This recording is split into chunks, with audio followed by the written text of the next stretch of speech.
Live from New Delhi, you're watching DD India News Hour, India's voice to the world. I'm Ramesh Ramachandran. Coming up in the next hour,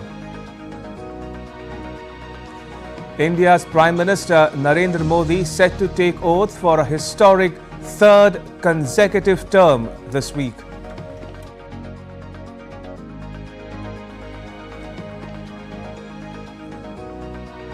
World leaders congratulate Prime Minister Modi. Leaders of Sri Lanka and Bangladesh, among others, to attend swearing-in ceremony.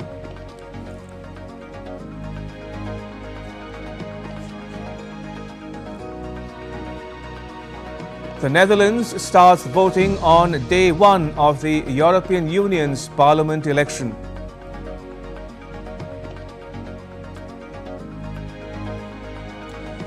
And world leaders and veterans gather at Normandy in France to mark the 80th anniversary of the D-Day landings.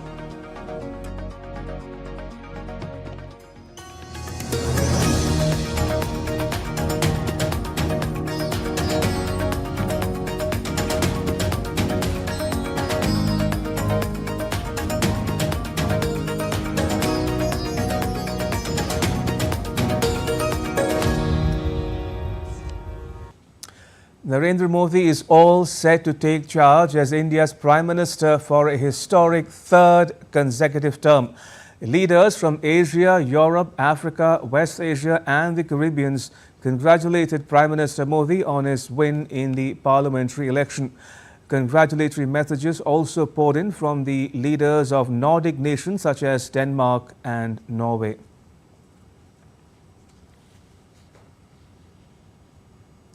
Australia's Prime Minister Anthony Albanese congratulated Prime Minister Modi.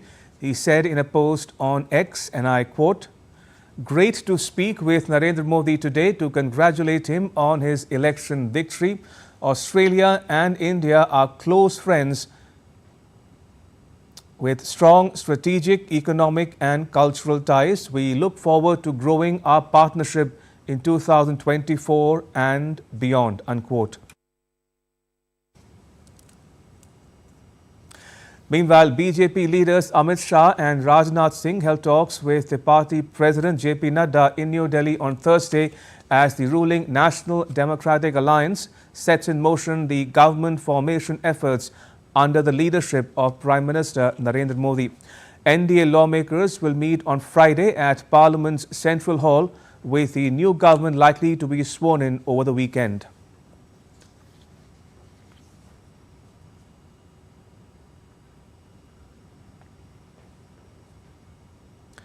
For his part, Congress Party President Mallikarjun Kharge said that the mandate given to the opposition alliance is to safeguard the country's constitution and that they will continue fighting for the cause.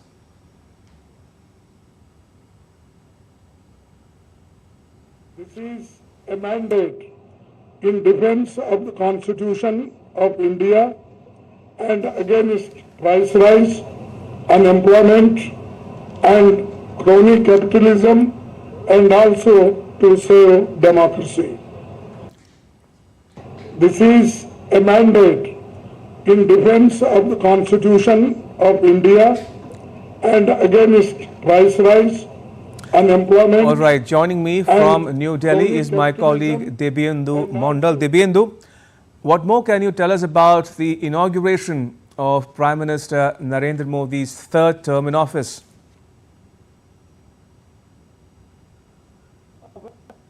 Currently, a meeting is underway inside the residence of BJP's National President JP Nadda with the senior and top leaders of the BJP, including Defence Minister Rajnath Singh, Home Minister Amit Shah, Piyush Goyal, P.L. Santosh, and other, including Tarun Chugh and some of the other senior leaders of the BJP.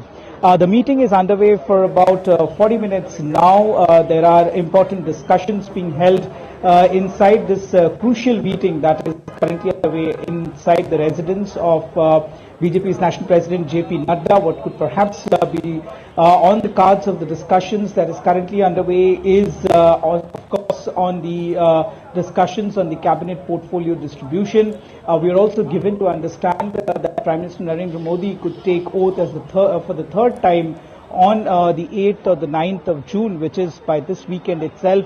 India could have a new government in place. Of course, all preparations are being taken care of. Meetings of political parties are underway. Yesterday, we also saw the NDA party leaders meeting the Prime Minister. We saw Chandrababu Naidu. We also saw Nitish Kumar and Chandrababu Naidu, along with the NDA partners, holding a meeting at the residence of Prime Minister in New Delhi. So, of course, crucial meetings underway in the national capital for the smooth government formation and the transition of power here. Of course, in this case, it is once again Prime Minister Narendra Modi is going to take oath for the third time as the Prime Minister of India. But what is transpiring, the crucial discussion that is going on is, of course, on the cabinet portfolio distribution and also an analysis on what went wrong for the BJP. Remember, Ramesh, BJP was restricted to 240 seats in the general elections held, of course, a couple of days back when we got to know the results. It is the NDA. It will perhaps now be an NDA government with the support of its allied partners, amongst the two largest being the TDP and the Janata Dal United, led by Nitish Kumar and Chandrababu Naidu respectively. So, of course, it's an interesting time in politics currently, because the fact that a lot of combination will have to be looked into when the new government is sworn in. Back to you. Dibyendu, you spoke about allocation of portfolios there in your remarks. How are the talks with the NDA allies coming along? How are the talks on government formation at the same time taking shape? Well, Ramesh, that's right. Cabinet portfolio distribution is something absolutely crucial and on top of cards of the discussion of all the leaders, including the BJP as well as the NDA leaders. What we are given to understand from our sources is that the TDP has demanded at least 3 cabinet berths as well as 3 portfolios of the Council of Ministers as Minister of State, while the JDU has also placed the demand for at least 3 cabinet berths and 3 MOS, including one of the Speaker's post of the Lok Sabha. Some of the ministries that perhaps this time around could go to the NDA partners would include the education, rural development, environment. Some of the other, in fact, railways is also on the cards, which could perhaps go to the alliance partners, probably to the JDU, because that's one of the key demands of the JDU, Speaker's post as well as the Railway Ministry portfolio. So, of course, all these discussions are being taken into consideration, are being deliberated, talked about with the alliance partners as well as the BJP itself. But also, Ramesh, tomorrow the crucial meeting of all the NDA leaders will be underway in the national capital. Tomorrow after the NDA partners. In some other news, U.S. National Security Advisor Jake Sullivan is scheduled to visit India to engage the new government in New Delhi on shared U.S.-India priorities as Narendra Modi prepares to take oath as Prime Minister for a third consecutive term. The White House confirmed Sullivan's visit to India in a readout on U.S. President Joe Biden's phone call with Prime Minister Modi. Sullivan's visit was discussed during the phone call President Biden made to Prime Minister Modi on Wednesday to congratulate him on his re-election.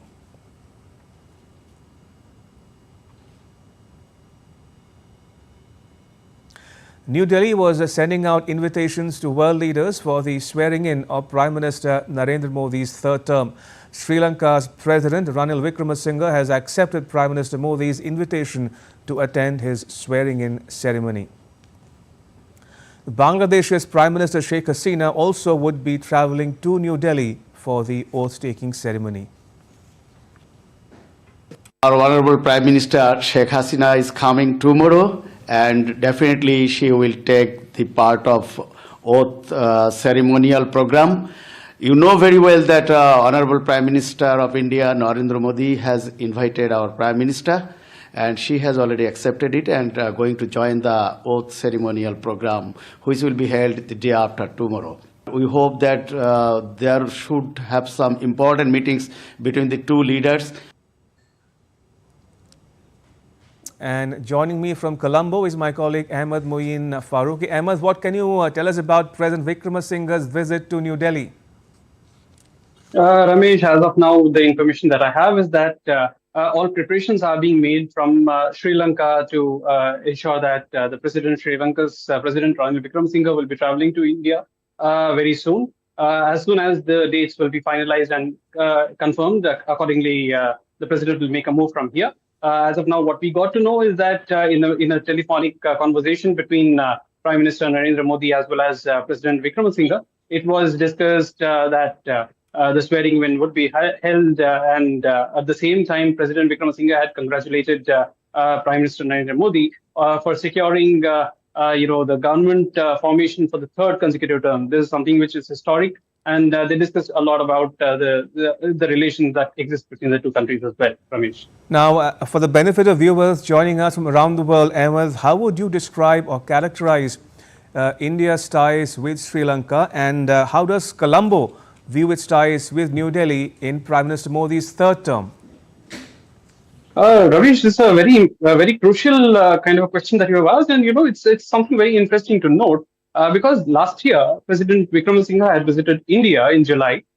He met Prime Minister Narendra Modi, and both leaders had brought out the joint vision document in which they spoke of various facets of the bilateral relations that exist between the two countries. It was a crucial moment. They charted out for the Amrit Kal what exactly would be the themes on which the bilateral relations would, be developed on. And one of the most important one was connectivity, the people-to-people ties, and of course, the investments from the Indian side into Sri Lanka. We already are aware in 2022, India had lent a very huge humanitarian assistance of over $4 billion at a time when the Sri Lankan economy had collapsed. At a time when the entire world looked the other way, India was the only country which came to the help and rescue of Sri Lanka at that point of time. That speaks volumes of the kind of commitment that is existing between both the countries. And Sri Lanka would definitely look forward to further, collaboration and engagement with India in Modi 3.0. All right, that's all we have time for. We leave it at that. Ahmed Moeen Farooqi in Colombo, thank you. Appreciate it. The Lok Sabha, India's lower chamber of legislature, is getting ready to welcome the newly elected lawmakers. Welcome centres have been set up at railway stations and airport in New Delhi. Paperless digital processes have been set up for lawmakers to ensure seamless registration. Special arrangements have also been made for simultaneous opening of bank accounts, issuing of an identity card and government health scheme card to the newly elected lawmakers.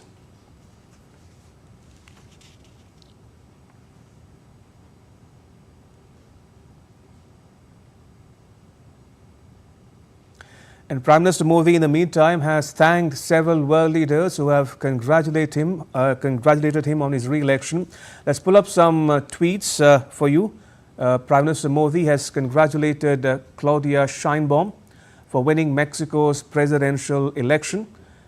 He posted a message on X, and it reads, "Delighted to receive a phone call from my dear friend Emmanuel Macron, conveyed my commitment to working together to accomplish the ambitious Horizon 2047 roadmap.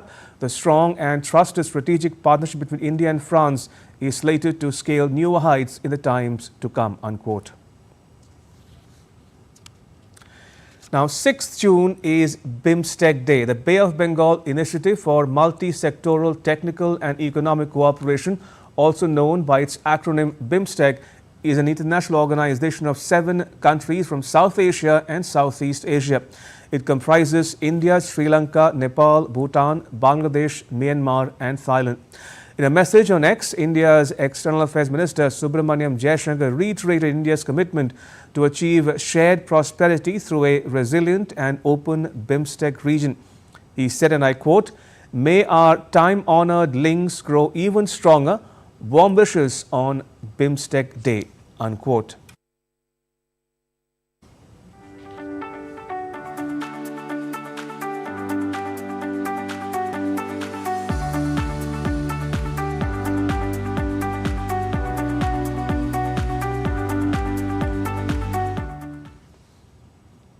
All right, now take a look at what else is making news in India.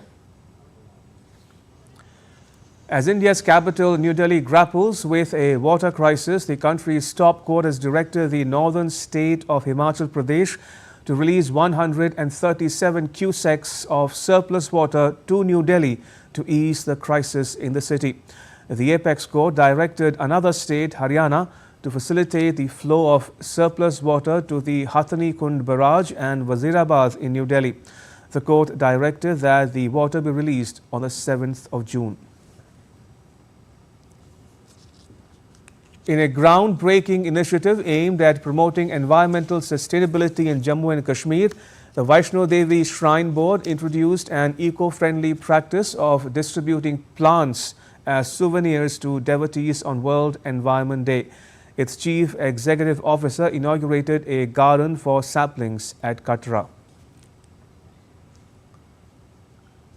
Himachal Pradesh is grappling with a forest fire, with the state's forest department recording more than 1,500 such incidents.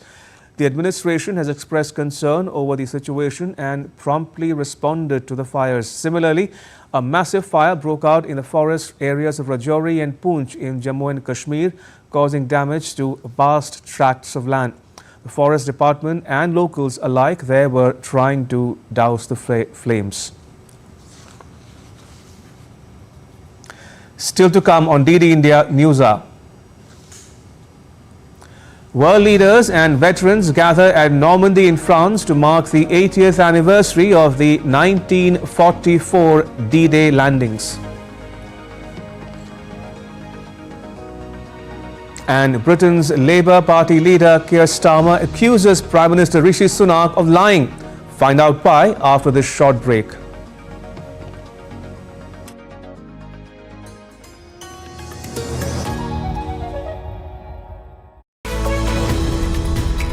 We just don't bring you the news as it unfolds. We get to the heart of the matter. We don't just present facts. We demystify complex social, political and economic events. We break stories that shape the world's present and future because you deserve the truth. I am Tanvi Taneja from New Delhi. I'm Ollie Barrett from London. I'm Nick Harper from Washington, D.C. Join us on DD India Global Monday to Friday at these times.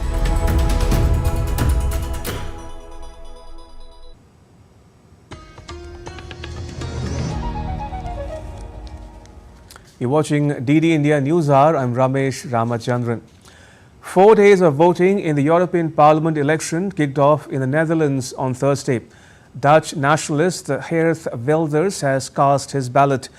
Wilders looks set for new electoral gains as a nationwide opinion poll shows his party in a tie for first place with the Labour and Green Left combination, with both projected to get 8 seats.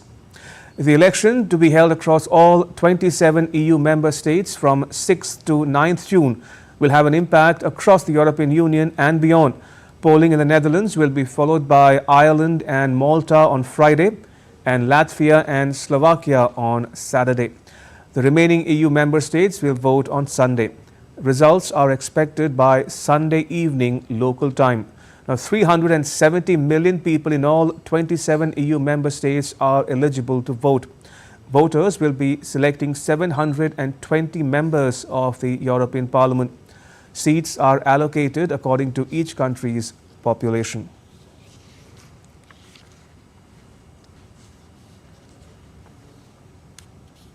And Alex Carrier joins us from Brussels. Alex, how do these elections work and what should we be looking out for?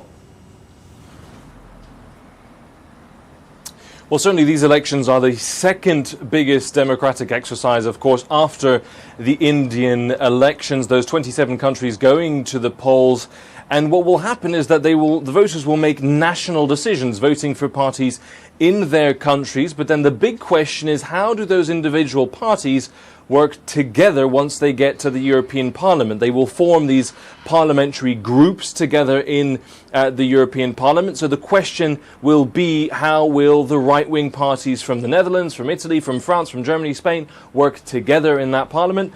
Ditto for the Greens and the left-wing parties. How will they be able to form coalitions to then be able either to govern or block or have influence in that European Parliament. So you will see those results coming on Sunday evening. All of these countries going on separate days because, as I mentioned, and as you rightly mentioned, 370 million voters across 4 days and across the European Union. The thing to look out for is exactly how much, what the breakdown will be of who gets what proportion of MEPs in the European Parliament, because that will decide who gets the top jobs. Ursula von der Leyen, the President of the European Commission, that building behind me, she's just had a phone call with Prime Minister Narendra Modi congratulating him on his election victory. She will be looking very closely at the European elections because the MEPs will decide who is the next President of the European Commission, and crucially that will be a big question for Ursula von der Leyen. The other thing to expect is to see which political direction the continent goes in. The last time we had European elections was back in 2019, before the COVID pandemic, before the invasion of Ukraine, before inflation, before the migration crisis in Europe. It's all to play for in the coming days in Europe. Now, as Alex is reporting there, European Commission Chief Ursula von der Leyen has called Prime Minister Modi and congratulated him. We'll keep track of that as well. But for now, Alex, far-right parties, we are told, are expected to do well. Could this represent a significant shift for the European Union?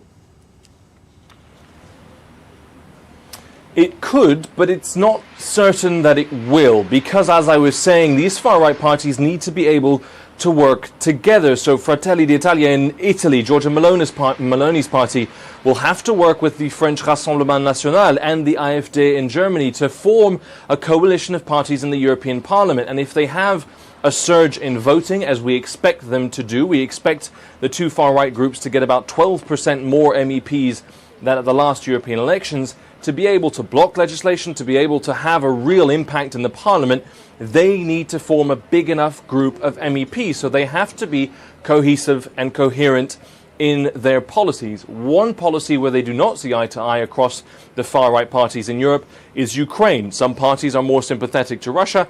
Some parties want to continue supporting Ukraine against the continuing Russian invasion. So crucially, how those far-right parties come together will be a big question in the coming weeks. So look out for the election results on Sunday night. Look out for how that unfolds in the coming hours and the coming days to see how big the far-right surge is on a national level. We expect it to be quite big. But then, crucially, look out for the king-making, the haggling, the negotiating here in Brussels at the European Parliament to see how much of a force in Parliament the far-right might be in the next 5 years. All right, we'll leave it at that. Alex, thank you. Alex Carrier reporting there from Brussels. And just to inform our viewers again of news just coming in, European Commission President Ursula von der Leyen has had a phone call with India's Prime Minister Narendra Modi. She has congratulated him on his re-election. And staying in Europe, Britain's Labour Party accused Prime Minister Rishi Sunak on Wednesday of lying in a pre-election debate when he says that Labour would increase taxes by more than $2,500 for a family. Sunak, whose Conservative Party is struggling in opinion polls before the 4th July election, used the figure repeatedly in Tuesday's television debate with opposition Labour leader Keir Starmer. Starmer made the comments in Portsmouth, where he and Sunak visited as part of the World War II D-Day commemoration. Starmer says that he stood by Vaughan Gething, leader of the semi-autonomous Welsh government, who lost a non-binding vote of confidence on Wednesday. We've been very clear throughout that all of our plans are fully costed and fully funded. And that means no tax rises for working people. And I'll spell that out. No income tax, no national insurance, no VAT.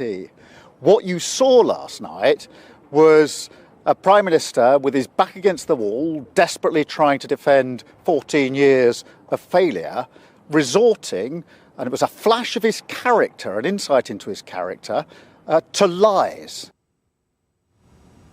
6th June marks the 80th anniversary of the 1944 D-Day landings. World leaders and veterans alike are gathering at Normandy in France to pay their tributes. More than 150,000 Allied soldiers arrived in France by sea and air to drive out the forces of Nazi Germany. Some 200 veterans, most of them American or British, are set to take part in ceremonies throughout the day. Now, this is likely to be the last major ceremony in Normandy honoring veterans in their presence. US President Joe Biden, French President Emmanuel Macron, Ukraine's President Volodymyr Zelensky, Britain's King Charles, German Chancellor Olaf Scholz and many others will take part in the ceremonies. Because only by remembering can we make certain that the cause you fought for, that so many of your friends and colleagues died for, that great cause of freedom, peace and democracy, will never be taken for granted. That is why we come here today. That is why we honour our veterans now and always. And that is why I ask those who can to now rise. And Ross Cullen joins us from Paris for more. Ross, talk to us a bit, if you will, about the celebrations themselves and perhaps walk our viewers through the events planned through the day.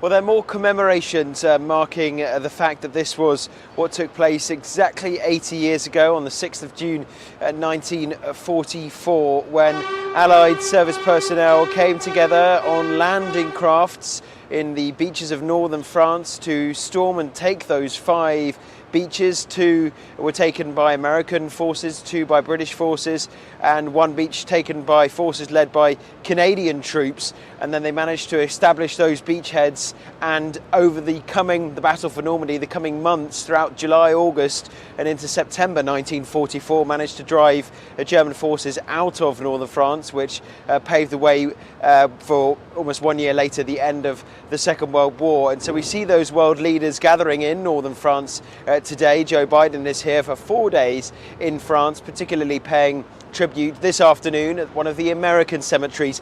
Nearly 10,000 Americans buried in northern France, dying in the Second World War. And we also know that there will be a British-French ceremony taking place right now this morning with Prime Minister Sunak, President Macron and King Charles as well, all coming together to pay tribute to those who fought and died for freedom in the Second World War. At the same time, Ross, what can you tell us about the talks that the world leaders will be holding at another venue in France's Normandy region? There's going to be an international ceremony this afternoon after the British-French ceremony in the morning, American-French ceremony in the early afternoon. After that, there'll be an international ceremony with many of the world leaders, the heads of states, the heads of governments, who you mentioned in the introduction, holding talks this afternoon. We know that Volodymyr Zelensky, the Ukrainian president, will be there to speak to Joe Biden as well. We understand that now there has been this agreement. Some of the weapons that the United States has given Ukraine are now being used by Ukraine to hit targets inside Russia. Previously, that had been a red line for the United States, giving Ukraine weapons to use in the battle inside Ukraine against the Russian invading forces. But now we understand that some of those missiles have been approved by Washington to be used by Kiev to hit targets inside Russia. And so I'm sure that Mr. Biden and Mr. Zelensky will be speaking about the ongoing war in Ukraine, where we do see war continuing in Europe on a day when we are marking 80 years since one of the major interventions to try to bring the end of the Second World War to an end. Ross, thank you. Appreciate it. Ross Cullen there from Paris. Moving on, Boeing on Wednesday launched its Starliner capsule towards the International Space Station with 2 NASA astronauts aboard it. The CST-100 Starliner, with astronauts Barry Wilmore and Indian origin Sunitha Williams aboard, lifted off from the Cape Canaveral Space Force Station in the U.S. state of Florida for a roughly 1-week stay at the station. The latest launch made Williams the first woman to test an orbital spacecraft. The historic test flight, the 3rd attempt after repeated delays, could pave the way for routine flights between Boeing's Starliner capsule and the U.S. Space Agency, NASA. And now take a look at what else is making news around the world. In collaboration with the Mapocho Vivo Foundation, around 70 students in Chile cleaned up the Mapocho River as a part of an Environment Day campaign.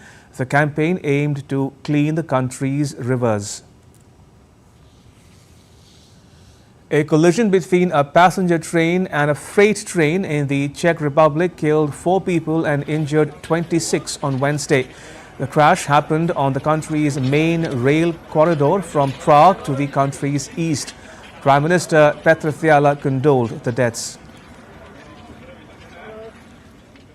Indigenous communities and environmentalists in Ecuador protested against state-run oil company Ecuador, accusing it of failing to shut gas flares in the Amazon. On the other hand, the company contended that it takes 1 to 3 years to shut the flares based on external factors.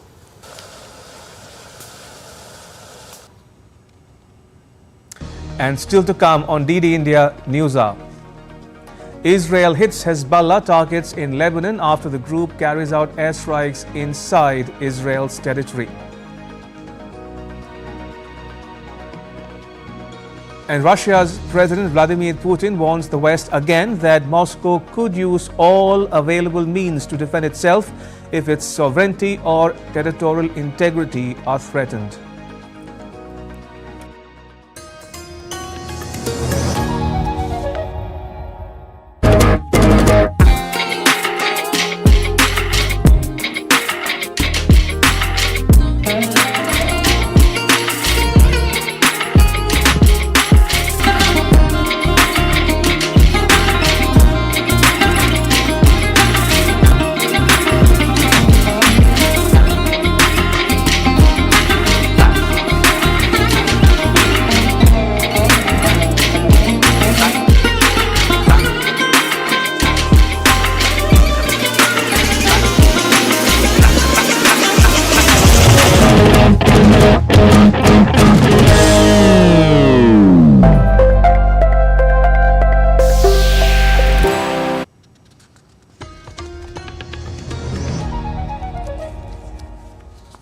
You're watching DD India News Hour. I'm Ramesh Ramachandran. A quick recap of the headlines. India's Prime Minister Narendra Modi set to take oath for a historic 3rd consecutive term this week. The Netherlands starts voting on day 1 of the European Union's Parliament election. And world leaders and veterans gather at Normandy in France to mark the 80th anniversary of the D-Day landings.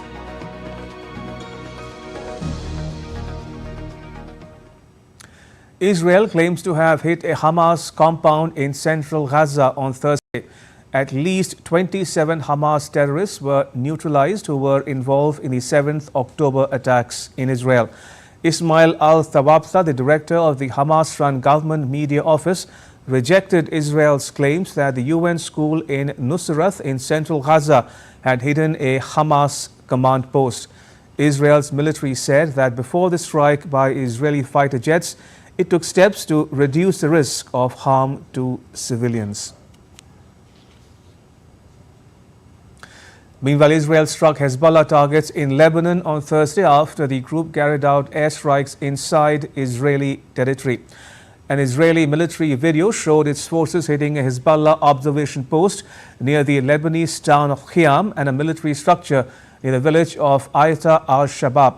The Hezbollah projectiles, described by the group as kamikaze drones, were launched into northern Israel on Wednesday. At least 7 people were wounded.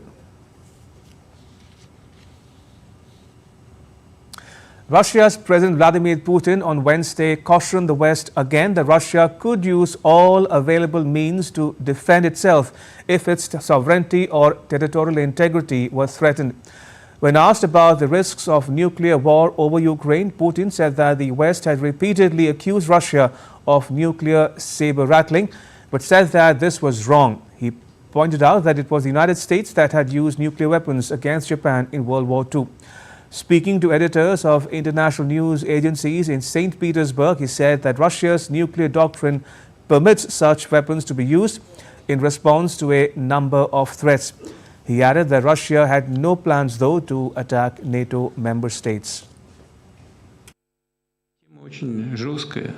For some reason, the West believes that Russia will never use them.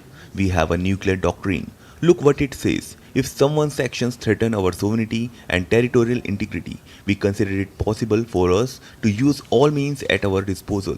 This should not be taken lightly, superficially but professionally. The Russian president said that the supply of weapons to war zones was a bad thing and a dangerous move. He specifically mentioned German arms deliveries to Ukraine. He said that the German tanks on the battlefield in Ukraine came as a moral and ethical shock in Russia.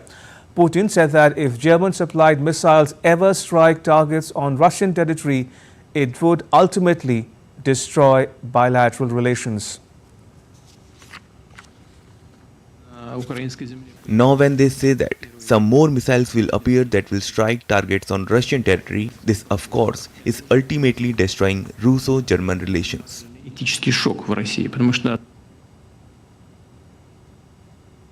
Germany's Chancellor Olaf Scholz on Thursday reiterated his stance that Ukraine could use weapons supplied by the West to defend itself against attacks launched from just inside Russia, particularly those made against the Kharkiv region.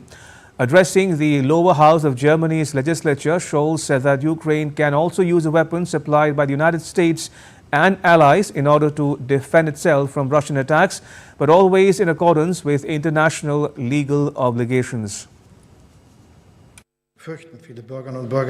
We have jointly reaffirmed that Ukraine has the right under international law to defend itself against attacks on its territory, its cities and its citizens.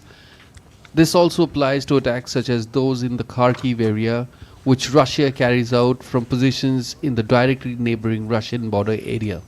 Ukraine can also use the weapons supplied by us and our allies to defend itself against such attacks.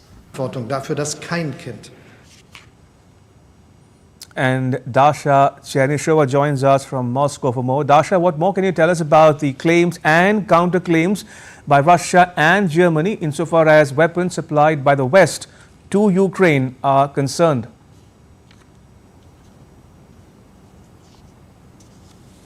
Well, indeed, in Russia, there is a lot of anger when it comes to the supplies of Western weapons to Ukraine, because as the Russian president said, if there are no weapon supplies to Ukraine, the conflict will end very, very soon. And this position that President Vladimir Putin has outlined about 2 years ago has not changed ever since. Now, President Putin said that it is a bad thing when it comes to the discussion about the supplies of weapons to the conflict zones, especially, he said, when it is not just the conversation about the deliveries, but also the real managing of those weapons. With regard to that, he is saying that this is a very dangerous step, and he has been talking over the past days about the fact that the long-range weapons that have been most recently supplied to Ukraine cannot be managed without the satellite intelligence data from the countries that do supply those weapons. And that's why he says it is a very serious step towards the escalation of the relations, be it between Russia and the West in general, or Germany specifically. He said it is ultimately destroying the Russo-German relations. Now, what Russia's gonna do about that? That was the question that the editors of the international news agencies had on their mind, because Moscow has said it was an escalation, and Moscow will note this step unanswered.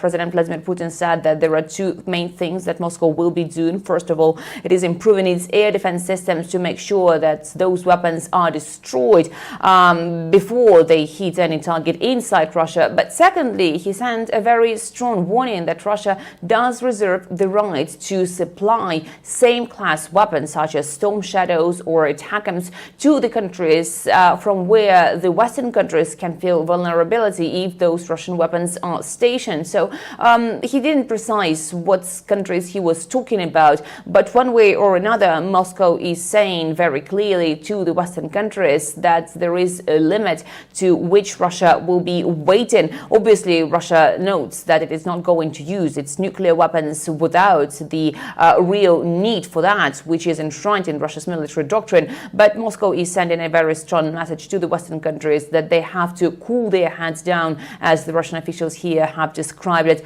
and think twice before they make those statements and send more supplies of arms to Ukraine.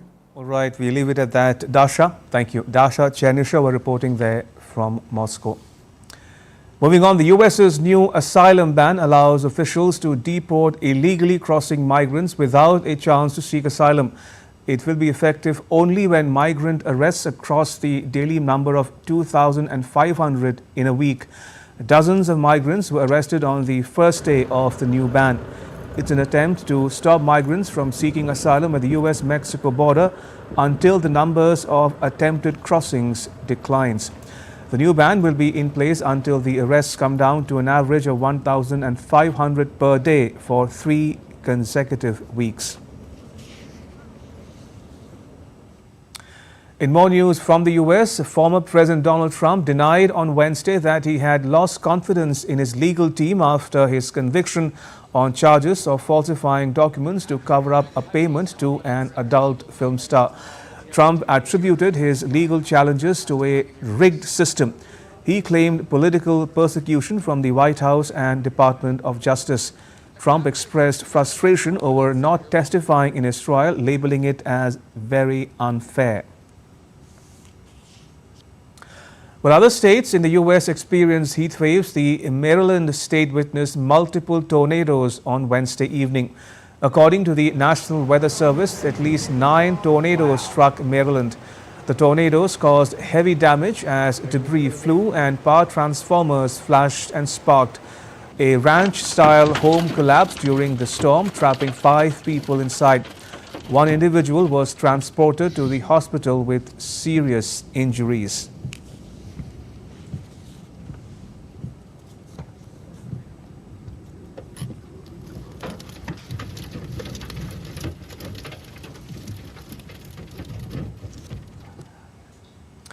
To South America now, where Rio Grande do Sul in southern Brazil is struggling to recover from devastating floods.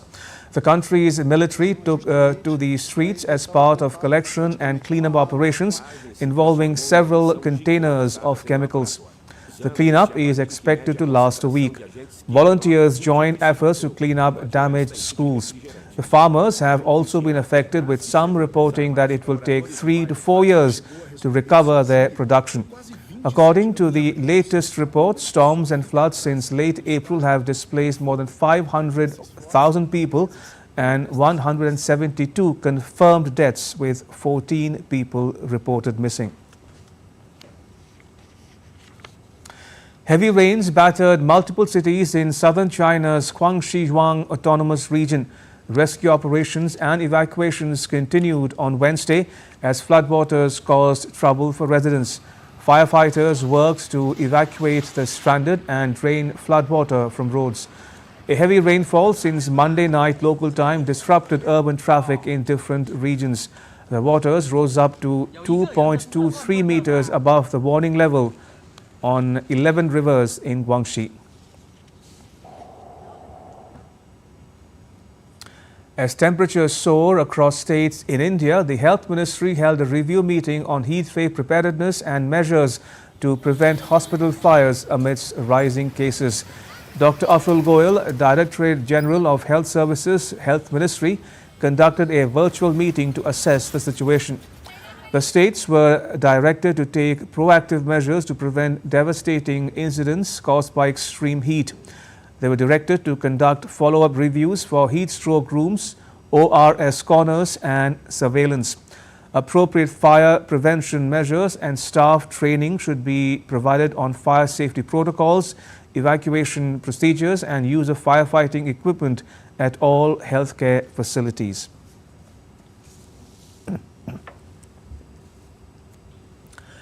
Now, vultures are facing enormous challenges to their existence. Dwindling vulture population poses risks of a huge gap in the crucial flood chain among birds and animals. That is a reason that efforts are on at many places in India to increase the numbers so that the scavengers remain a part of the food chain. To preserve the environment, trees, plants, rivers and drains, as well as animals and birds have to be protected. Different birds have different importance in the nature and its food chain. Vulture, known as the king of birds, has a special significance in maintaining ecological balance and sustaining the food chain. These scavengers are extremely important in maintaining the food chain, sustaining themselves with the dead animals and keeping the ecosystem healthy and preventing the spread of further diseases. For the sake of environment, it is important to save the vulture, which is on the verge of extinction. Teacher and bird lover Dinesh Chandra Kukreti is a resident of Kotwar, Nandapur and has been working for the conservation of sparrows as well as other birds for about 26 years. Besides, he has also been working for the conservation of vultures for the last 12 years. Dinesh stresses the immense importance of vultures to maintain environmental balance. आसपास के गांव में लोगों को motivate करता है कि आप कीटनाशक का प्रयोग बिल्कुल न करें। यदि आपका कोई मवेशी मरता है तो उसको एक स्थान पर ऐसी जगह में रखें जहां पे कि उसको आसानी से देख सके, अपना भोजन प्राप्त कर सके। और दूसरा, जंगलों में जो वनों में आग लग रही लगातार, क्योंकि इससे भी मैंने देखा गिद्ध बहुत डिस्टर्ब होते हैं तो उस क्षेत्र को छोड़ के चले जाते हैं। तो ये मुख्य रूप से लोगों को मोटिवेट करना है कि गिद्ध भी हमारे पर्यावरण का एक अभिन्न अंग है। Dinesh runs awareness campaigns with the area residents and students for the conservation of vultures living in the area. As a result, the population of vultures has increased in the area. Bureau Report, DD India. And still to come on DD India News Hour. India's equity benchmark indices, the BSE Sensex and Nifty 50 surge in opening trade.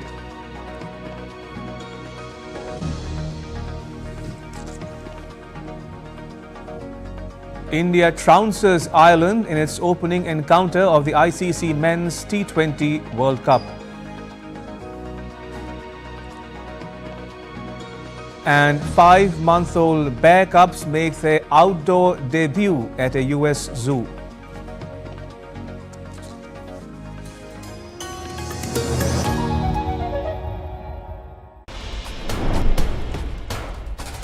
Wherever news breaks, whatever it takes. Connecting corners, cutting across continents. Stories that matter from across the globe. Accurate, authentic journalism that serves you right.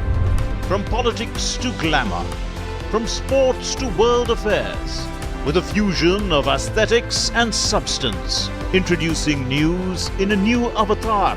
Experience the world through a new lens. Stay tuned to DD India for an exciting journey beyond borders.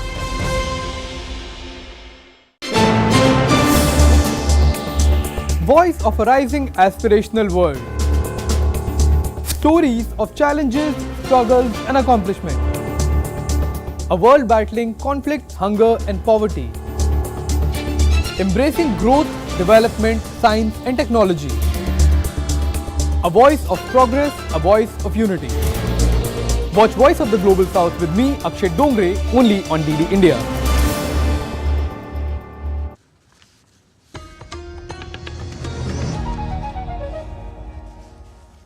You're watching DD India News Hour. I'm Ramesh Ramachandran. To business news now, Nvidia overtook Apple to become the world's second most valuable company on Wednesday. Nvidia's stocks rallied to record highs with the artificial intelligence chipmaker's valuation breaching the $3 trillion mark. The surge in Nvidia's market value above Apple's marks a shift in Silicon Valley.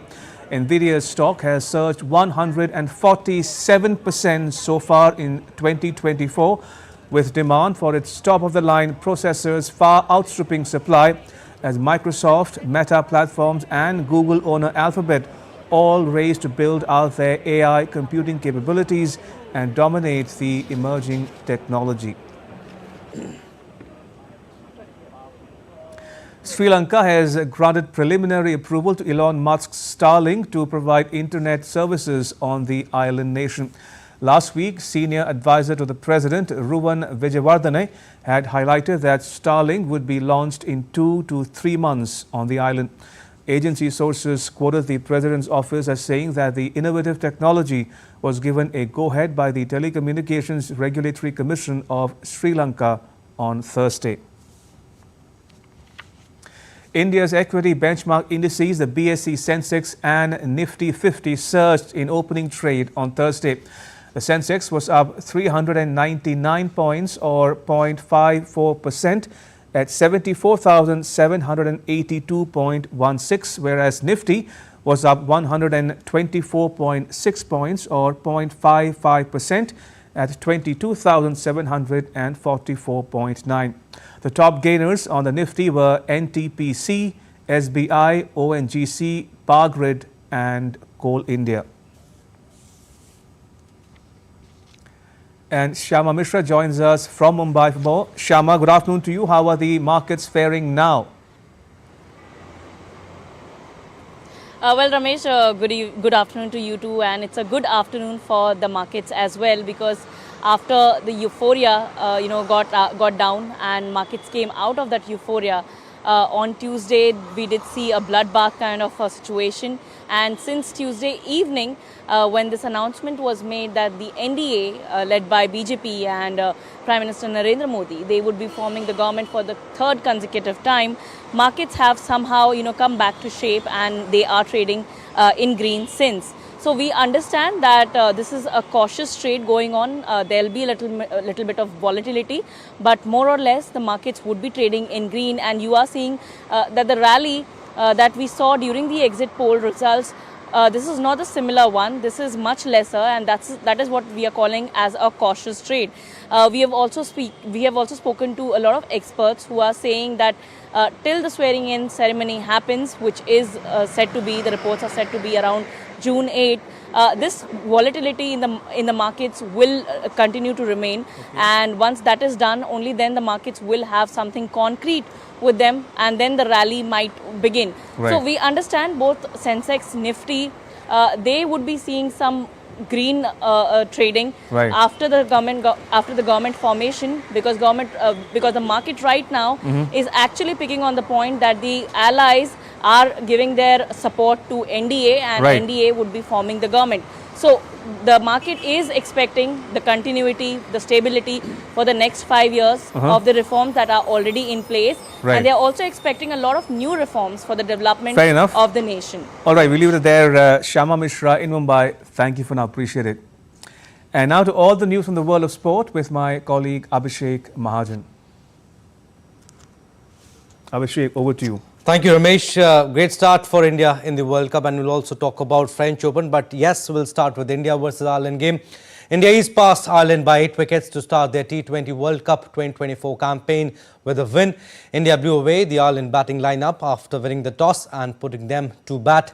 Led by Hardik Pandya's 3-wicket haul, India restricted Ireland to 96 runs in the T20 World Cup. Jasprit Bumrah and Arshdeep Singh also took 2 wickets each. Meanwhile, in the chase, Rohit Sharma's 52 of 37 kept India in the driving seat, and the side eventually reached home in 12.2 overs. Rohit had to retire hurt after getting injured during batting. An all-round show from Marcus Stoinis helped Australia clinch a 39-run victory over Oman in their Group B match of the T20 World Cup on Thursday. Asked to bat first, Australia posted 164 for 5 in 20 overs, with Stoinis scoring 56 and 67 runs in 56 deliveries. In fact, meanwhile, David Warner, in his final tournament before retirement, compiled 56 of 51 deliveries before falling in the penultimate over. The Kangaroos produced a dominating bowling performance as they restricted Oman to 125 for 9. For Australia, Stoinis scalped 3 wickets, while Mitchell Starc, Adam Zampa and Nathan Ellis scalped 2 wickets each. All right, football now. It's the end of an era in Indian football, as Sunil Chhetri will lead the Indian football team one last time before bringing curtains down on his 19-year-long career. The 39-year-old will sign off from the international stage by leading the Indian team against Kuwait one final time in a high-stake World Cup 2026 qualifier. Chhetri had made the announcement on 16th May, and all eyes are on the Kuwait game as fans turn up to see the legendary striker in Indian colours for the last time. Tennis now. Second seed Arina Sabalenka was sent crashing out of the French Open after a shocking quarter-final loss to Russian teenager Mira Andreeva on Wednesday. Having won her last 2 meetings with Andreeva comfortably, Belarusian Sabalenka wasted little time getting to work as the Australian Open champion cranked up her big shots to go ahead 3-1 before her serve came undone in the opening set. However, Sabalenka was hampered by illness throughout the contest, which led to her defeat. In men's singles, fourth seed Alexander Zverev kept his bid for an elusive first Grand Slam title alive by reaching a fourth straight French Open semi-final with a victory over 11th seed Australian Alex de Minaur on Wednesday. Zverev will play 7th seed Casper Ruud in the last four after holder Novak Djokovic's withdrawal from the other quarterfinal with a knee injury. All right, that's all we have in sports stories. Back to you, Ramesh. Thank you, Abhishek. Appreciate it. And before we close, a zoo in the US city of New York is abound with the fun and frolicking of 3 rare Andean bear cubs, also known as spectacled bears. The 5-month-old cubs made their outdoor debut this week. The Andean bears are the only bears native to South America and arboreal in behavior, meaning that they are usually found on trees. The Andean bears are listed under the vulnerable category, currently under 18,000 in population.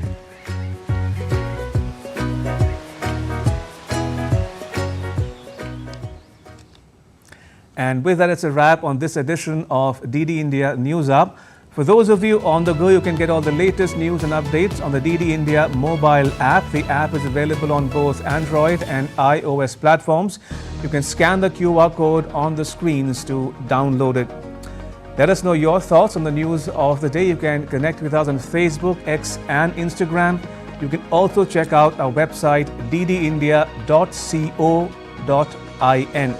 We'll be back with more news as it breaks here on DD India. I'm Ramesh Ramachandran. From all of us here in New Delhi, thanks for watching DD India News Up.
Welcome to Siliguri and Darjeeling.